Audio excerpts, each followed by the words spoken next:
Zombies. You've seen them in movies. Zombies are the most frightening monster in history. Is there any truth to their story? Every culture creates its own version of zombie. Could they be real? There have been diseases throughout history that have mimicked the behaviors of the zombie virus. The plausibility, it's there. You would never be up against one zombie. You would be up against thousands or millions. How would you survive? What would you do day to day?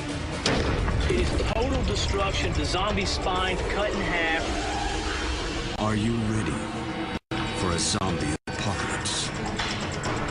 CDC wrote on the CDC's official blog a piece about zombie preparedness. And his point was that preparing for a zombie apocalypse is exactly like preparing for all of the other disasters that we've been hearing about for the last 10 or 15 or so years. When they came and asked me about it, I said, absolutely, establish a zombie task force, and let's think about a creative way to engage people in thinking about their own personal preparedness. Zombies are the perfect 21st century threat.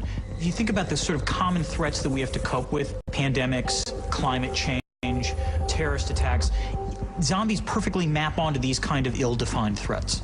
If you can get a bunch of young people to start learning about stocking up on food and water and medical gear, it doesn't matter whether you tell them zombies or not. The point is, they're ready. A zombie attack would be a crisis on an unimaginable scale. What would a zombie invasion look like? The apocalypse would probably begin quietly. A few unfortunate doctors would see the first infections. In a zombie apocalypse, a hospital, any hospital where victims are brought, will be ground zero. Hospitals routinely go through disaster drills. We had a disaster drill where we had 20 of our employees acting as patients. And even though our hospital is fairly large, it really stretched the resources of the hospital to deal with patients in the 20s.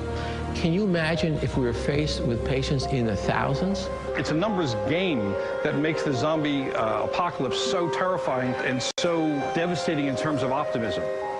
First responders would have little time to react, as hospitals would quickly become overwhelmed. The first line of defense for a zombie outbreak is to keep our heads. And I mean that both literally and figuratively, to say this is something we haven't seen before. It's something that we've gotten better at in the last 10 years or so because of the emergence of pandemics. When somebody is brought in who's infected, the responding doctors, they're going to see unusual symptoms. They might try treating it with drugs, but they're not going to know to approach it as something that needs to be absolutely stopped. Doctors aren't going to kill patients to prevent them from infecting others. As the infection spreads and the population succumbs to the virus, the infrastructure would collapse. It won't take long for the grid to go down. You see disruptions in electric, gas, things like that, because there simply wouldn't be enough people to occupy those positions and keep the infrastructure up and running. The social order would start to crumble.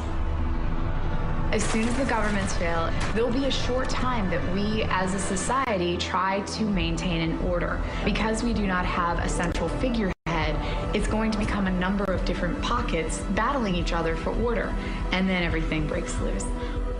With supply systems disrupted, finding food and water would become a life or death struggle. Because of globalization, we as a society have become more dependent on same-day fresh delivery. What's going to happen when those trucks aren't rolling? What's going to happen when the ships stop sailing and when the planes stop flying? The scary thing about a zombie apocalypse is they can kill us in so many ways that have nothing to do with actual physical contact. They can kill us by starvation, by dehydration, by disease. As in any disaster, survival would depend on good communication, using what's left of the media to share information with anyone left alive.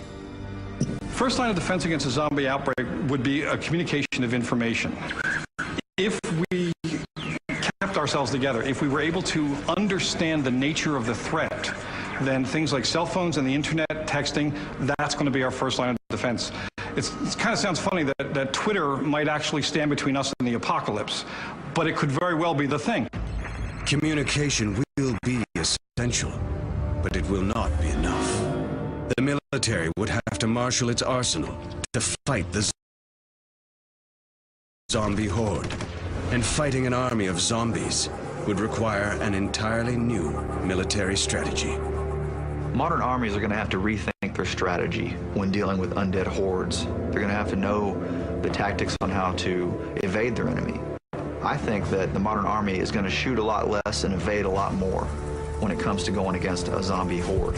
You shoot a gun once to take out one zombie, there could be 10,000 around the corner that heard the shot. Even with a new strategy, no army could win on its own. We would also depend on the international community to seal off borders to isolate the infected country and stop the spread of the zombie virus.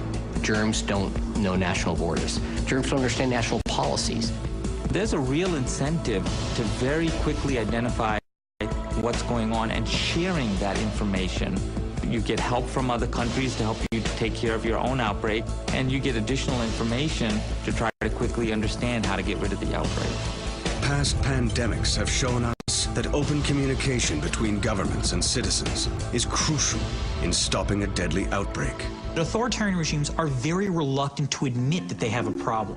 Think back to 2003 when the SARS epidemic first broke out in China, the extent to which China concealed information that was vital for the rest of the world to know. What they learned is that willingness to selectively release information actually put them at greater risk, not lesser risk. They actually had to sort of branch out and embrace the world in order to help themselves.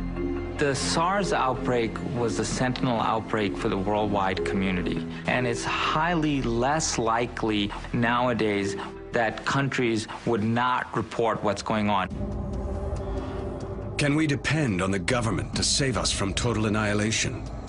Recent history has shown us that governments may not always be our most reliable asset during major catastrophes. Katrina showed us what a zombie apocalypse might look like, in that you saw a complete breakdown of the system at every level, from the president down to the New Orleans Police Department. You really saw a city disintegrate day after day after day, right down to people standing on their roofs, holding up signs, screaming for help, which is exactly what you would see in a zombie outbreak. The lessons learned after events like Katrina have helped governments around the world rethink their disaster response strategies. But in the face of a zombie apocalypse, even their best efforts might not be good enough. All bureaucracies out there, including public health and first responder bureaucracies, are trained to deal with standard operating procedures. They all develop standard operating procedures as a way to sort of routinize their interactions with the outside world. I think it's safe to say that the living dead would represent a non-standard outcome. So in all likelihood, if they were to deal with them at first, they simply wouldn't know that they were making mistakes, and they would, as a result, make those mistakes. The bureaucratic politics on this issue would be bloody in every sense of the word. If we can't count on the government to save us, and we can't save ourselves, then what?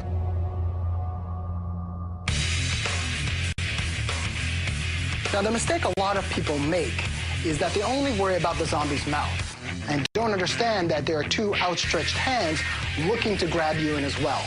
This triangular sector comprised of the mouth and the hands is what I call the fatal funnel. What you want to do is avoid the fatal funnel by stepping off and checking the hand. Grab the throat, hook the leg, push the head. Now, where the head goes, the body will follow. And from here, you can either make your escape or finish your opponent with a head stomp.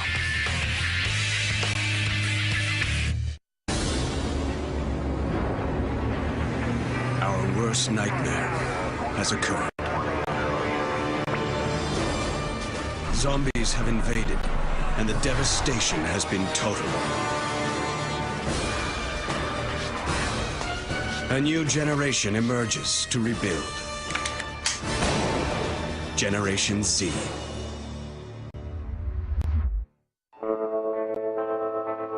The generation of children that grew up in a zombie plague would have grown up in hardship, and they would be a lot tougher. They would be the equivalent of my grandparents of the Second World War, who, till the day they died, still washed their plastic bags and put water in the grape juice bottle because we had to make it last. When you compare the generations and how they might fare in a zombie apocalypse, of course, we can go back to the greatest generation of World War II. They were very rugged individuals. They came through the Depression. They came through a hard war. As society rebuilds, What will the new world look like? After a zombie apocalypse, the economy is going to shift dramatically to something to more of a barter and producing-based economy. We're going to be forced to produce to consume, and learning how to make things with your hands is going to become very important. High-tech industries will vanish as a post-apocalyptic society prioritizes more basic human needs. Anyone who is not immediately able to contribute to either defense or the supply chain are going to be very much secondary citizens. Professions that are going to be of extreme value are going to be sectors that actually do things that